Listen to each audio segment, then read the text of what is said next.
بسم اللہ الرحمن الرحیم۔ خلاصہ و تسہیل قصد السبیل۔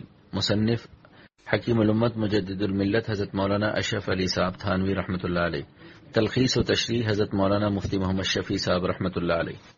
اس زمانے میں حق تعالی نے سیدی حکیم الامت حضرت مولانا اشرف علی تھانوی قدس سرہ کو مجددانہ خدمات اور دینی اصلاحات کے لیے چن لیا تھا، جن پر ان کی سینکڑوں تصانیف شاہد ہیں۔ تصوف و طریقت کی حقیقت کو واضح کرنے اور اس کے مقصود و غیر مقصود میں امتیاز کرنے اور اس راہ میں صحیح اور کامیاب عمل کے طریقے بتلانے کے لیے حضرت قدس سرہ نے بہت سی تصانیف فرمائی ہیں، مثلا التکشف فی مسائل التصوف، التشرف فی مسائل التصوف، مسائل السلوک، تعلیم الدین وغیرہ۔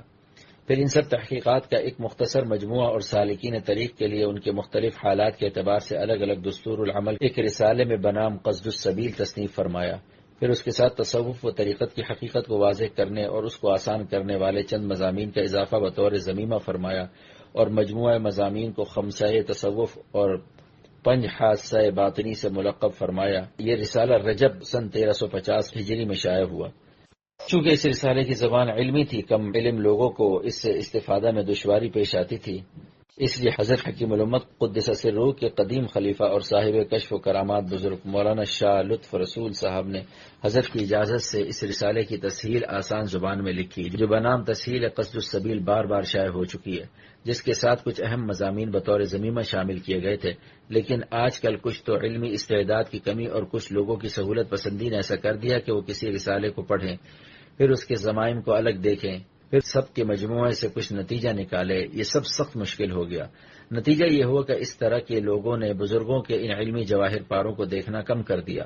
یہ مختصر رسالہ چونکہ احقر کی نظر میں تصوف و طریقت کی حقیقت کو واضح کرنے اور اس کے مقصود و غیر مقصود میں امتیاز کرنے اور اس طریق کو آسان کرنے میں دریا بکوزہ کا مصداق ہے، جس میں اس طریق کے مبتدی سے لے کر منتہی تک سب کے لیے اہم ہدایات ہیں، اس لیے احقر نے اس وقت اس کی ضرورت محسوس کی کہ مبتدی لوگوں کی سہولت کے لیے اس رسالے کے مضامین کا خلاصہ اس طرح لکھ دیا جائے کہ ضمائم کے مضامین کو اصل کے ساتھ لکھ دیا جائے اور اصل رسالے میں جس جگہ کوئی اجمال ہے اس کی تشریح بھی ہو جائے۔ چنانچہ زیر نظر رسالے میں ابتدائی 5 ہدایتوں تک کچھ تشریحات بھی شامل کی گئی ہیں۔